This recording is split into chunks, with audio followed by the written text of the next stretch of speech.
So hello everyone, welcome to the channel. जैसा कि अब हमारा जो आईबी का एसीआईओ का एग्ज़ाम है उसको बस लास्ट के 15 दिन रह गए हैं। ये लास्ट के 15 डेज़ बहुत ही ज़्यादा इम्पॉर्टेंट है, क्योंकि लास्ट की जो स्ट्रैटेजी हमारी रहती है वही स्ट्रैटेजी कहीं ना कहीं हमें ये डिसाइड करती है कि हमारा एग्ज़ाम कितना अच्छा जाएगा। क्योंकि ऐसे तो सबको ही सब कुछ पढ़ लिए रहते हैं, जितना भी सिलेबस रहता है जो भी रहता है, बट लास्ट के दिनों में हमें बहुत ज़्यादा ही अच्छे से और अपने जो समय है उसको बहुत अच्छा से यूटिलाइज़ करना चाहिए कि हम कैसे और अच्छा इम्प्रूव कर सकते हैं, क्या स्ट्रैटेजी होती है लास्ट के दिनों में और कैसे हम एग्ज़ाम को निकाल सकते हैं। चलिए उसके बारे में डिस्कस करते हैं। जैसा कि आप लोगों को पता है कि 5 सब्जेक्ट आपको आएंगे एग्ज़ाम में: English, reasoning, maths, general studies और करंट अफेयर्स। सबके इंडिविजुअल 20 क्वेश्चंस रहेंगे, मतलब टोटल 100 क्वेश्चंस रहेंगे, ठीक है। अब मैं इस वीडियो में ये आप लोगों को ये भी बता दूं कि देखिए अब लास्ट के बहुत ही कम दिन बच गए, लास्ट के सिर्फ 15 डेज़ बच गए। अब आप कुछ नया मत पढ़िए। अगर आप अब कुछ नया पढ़ने जाइएगा ना, लाइक किसी भी सब्जेक्ट में, तो आपको बहुत प्रॉब्लम होगी, बहुत दिक्कत होगा और वो चीज़ आपको समझ भी नहीं आएगा। कुछ नया पढ़ने के जगह पे आप जो भी पढ़े हैं ना उसको और अच्छे से रिवीजन कर लीजिए। जितना अच्छा से आप रिवीजन कीजिएगा उतना ज़्यादा अच्छा रहेगा, आपका एग्ज़ाम निकलने का चांसेस ज़्यादा रहेगा। जो चीज़ आप नहीं पढ़े हैं, जो आपने थोड़ा भी नहीं किया, उसको छोड़ दीजिए, कोई इशू नहीं है। चलिए अब बात करते हैं हमारा क्या स्ट्रैटेजी होना चाहिए लास्ट के दिनों में। सबसे पहले रिवीजन।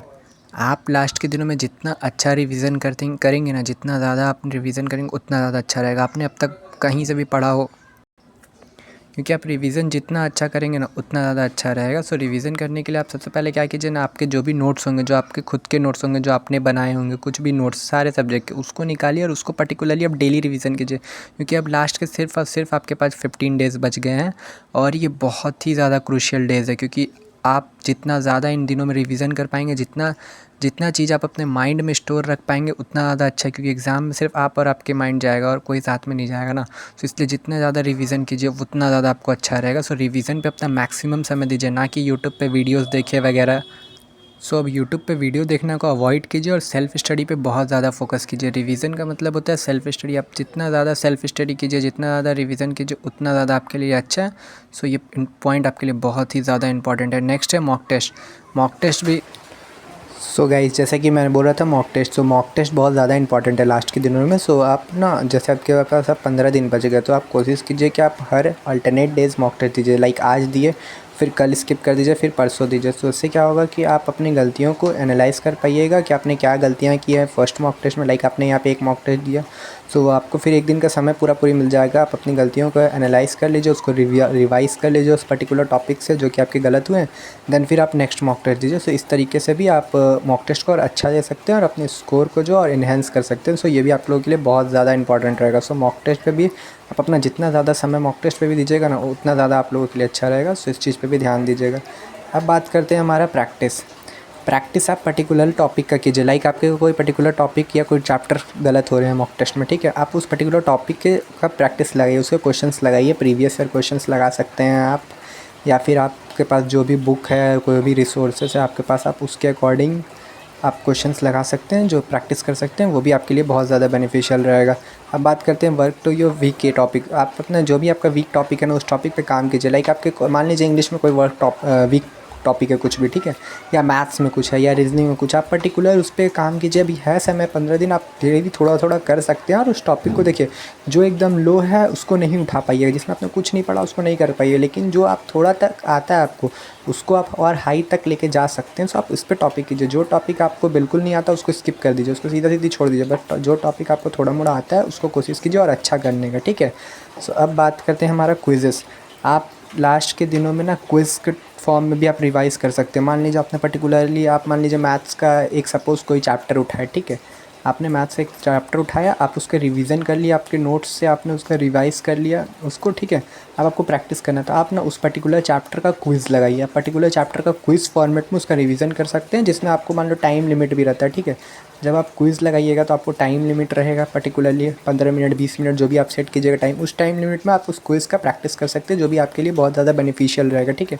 अब बात करते हैं डेली रिवीजन टारगेट। आप अपना डेली का खुद का एक रिवीजन टारगेट बनाइए। देखिए सबका अलग अलग प्लान होता है, ठीक है। आप अपने अकॉर्डिंग अपना प्लान बनाइए। मान लीजिए आपने देखा कि आपको 3 घंटा मैथ्स को रिवाइज़ करना है, ठीक है, 2 घंटा रीजनिंग रिवाइज़ करना है, 1 घंटा इंग्लिश रिवाइज़ करना है, वो आप अपने अकॉर्डिंग टाइम का डेली का रिवीजन का टारगेट बनाइए और उसको रिवाइज़ कीजिए। अपने टारगेट पे एकदम फोकस रहिए, अपने टारगेट से डाइवर्ट मत होइए, नहीं तो आपको फिर दिक्कत होगा। सो आप इस तरीके से अपने डेली बेसिस का एक टारगेट बना सकते हैं और उस टारगेट पे बने रहिए, जो कि आपके लिए बहुत बेनिफिशियल रहेगा। अब नेक्स्ट बात करते हैं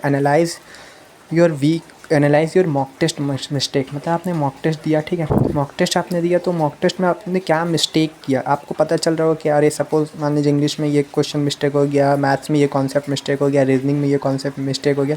सो आप उसको ना, एक मिस्टेक को आप एनालाइज़ कीजिए और उस मिस्टेक को फिर से रिवाइज़ कीजिए और अगले मॉक में वो मिस्टेक ना हो, इस बात का ध्यान रखिएगा।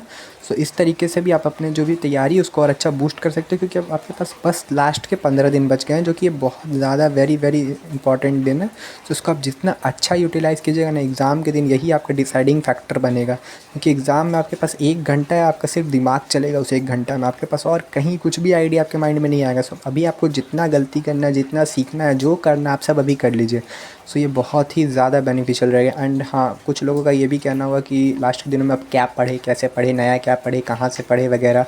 सो मैं ये क्लियर कर दूँ कि देखिए, लास्ट के दिनों में आप सोचिएगा कि आप ज़ीरो से उठ के पढ़ ले और एग्ज़ाम निकाल ले, तो ये पॉसिबल तो नहीं है। बट हाँ, अगर आपको कोई पर्टिकुलर टॉपिक नहीं आता किसी भी सब्जेक्ट में, लाइन मान लीजिए अगर आपने मैथ्स में कोई पर्टिकुलर टॉपिक आपको नहीं आता, तो पहले आप देखिए कि उस पर्टिकुलर टॉपिक का क्या वेटेज है, क्या उसका एग्ज़ाम में आने का कितना क्वेश्चन उससे आता है। अगर उससे ज़्यादा क्वेश्चंस आता है और आप चाहते हैं कि हाँ उस टॉपिक को आप कर सकते हैं, आपको लगता है, तो आप यूट्यूब पे बेशक जाइए। यूट्यूब पे बहुत सारे चैनल्स हैं, आप यूट्यूब पे जाइए, उनसे जाके आप उसको पढ़ सकते हैं। बट अगर आपको लगता है कि नहीं, एक क्वार्टर से टॉपिक से 1 से 2 क्वेश्चंस आ रहे हैं, मैं इसको नहीं करूँगा, तो छोड़ दीजिए। अब ये आपको कैसे पता चलेगा कि पर्टिकुलर टॉपिक से 1 से 2 क्वेश्चंस आ रहे हैं, या 3 से 4 क्वेश्चंस आ रहे हैं, या 5 से 6 क्वेश्चंस आ रहे हैं, कैसे पता चलेगा? सो इसके लिए भी मैं इसी एग्ज़ाम के लिए आईबी के जो ACIO एग्ज़ाम है, उसका जो टॉपिक वाइज वीडियो वो भी मैं चैनल पे डाल चुका हूँ। सो आप उस वीडियो को अगर आपने नहीं देखा तो आप जाके देख लीजिएगा। मैं उस वीडियो का लिंक जो है इस वीडियो के डिस्क्रिप्शन में लगा दूँगा।